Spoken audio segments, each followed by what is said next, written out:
Flags fly at half-mast as a mark of respect for one of Gibraltar's most preeminent citizens. Sir Joshua Hassan, affectionately known by many as the father of the Gibraltarians, has died. Good evening.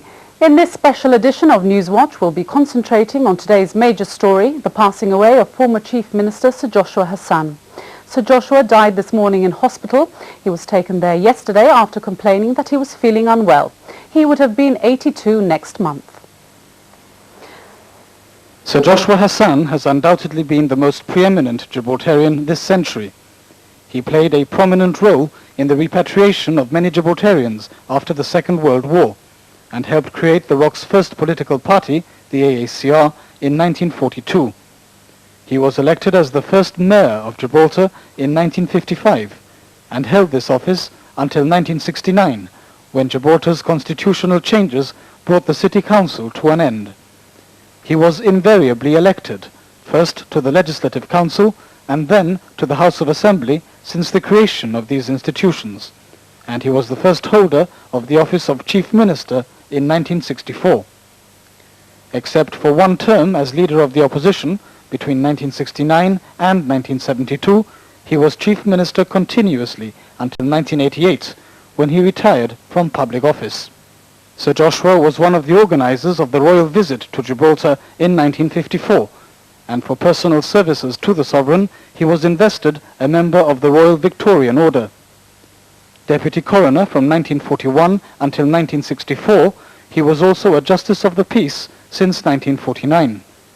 In 1957, he was appointed as a Commander of the British Empire, and in his professional capacity, became Queen's Counsel in 1961. He was created a knight 2 years later and received the Queen's Silver Jubilee Medal in 1977. In 1986, he was invested Knight Commander of the Order of St. Michael and St. George. Sir Joshua represented Gibraltar at the United Nations in the 1960s, and he was at the forefront of the negotiations leading up to the removal of Spain's restrictions against the ROC following the signing of the Brussels Agreement in 1984. Last year, he was granted the freedom of the city in recognition of his enormous contribution in bringing about self-government for Gibraltar and for his lifetime's dedication and commitment to the interests of the ROC and its people. Plans have been announced for the funeral, which will take place tomorrow.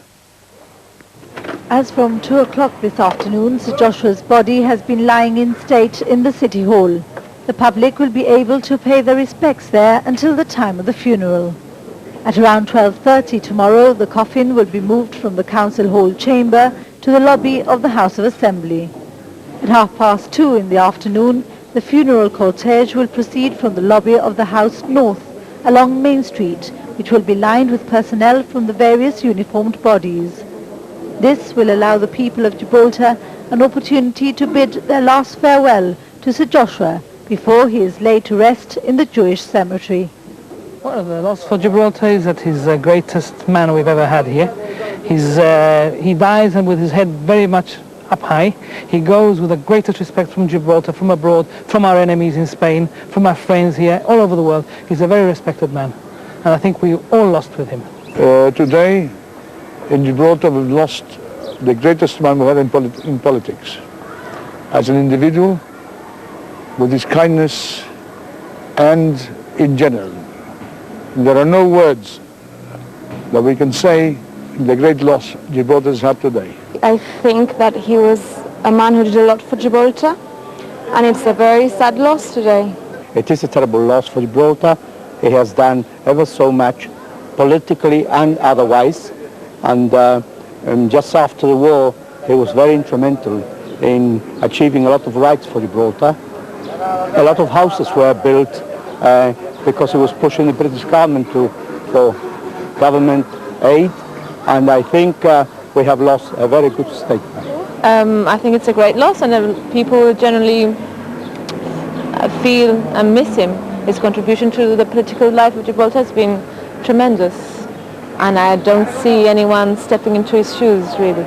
Well, I think it's a great loss for Gibraltar because he's a person that has done a lot over the 40 years he was in power. A lot of people knew him and respected him for what he was, and what he did for Gibraltar, obviously.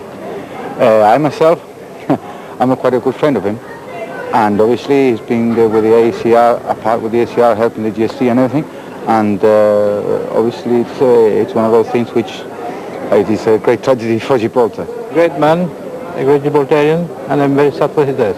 I was with him in the cocktail party, and we talked about age, and he said to me, I'm going to be 82 in August, and you'll be 82 in February. So he said to me, I'm 8 months older than you. So I've got that recollection that it was only last Friday, and it happened, you see. He was a great politician and a great man for Gibraltar. We'll have more on Sir Joshua's death later, but first the rest of the news. The Spanish Deputy Prime Minister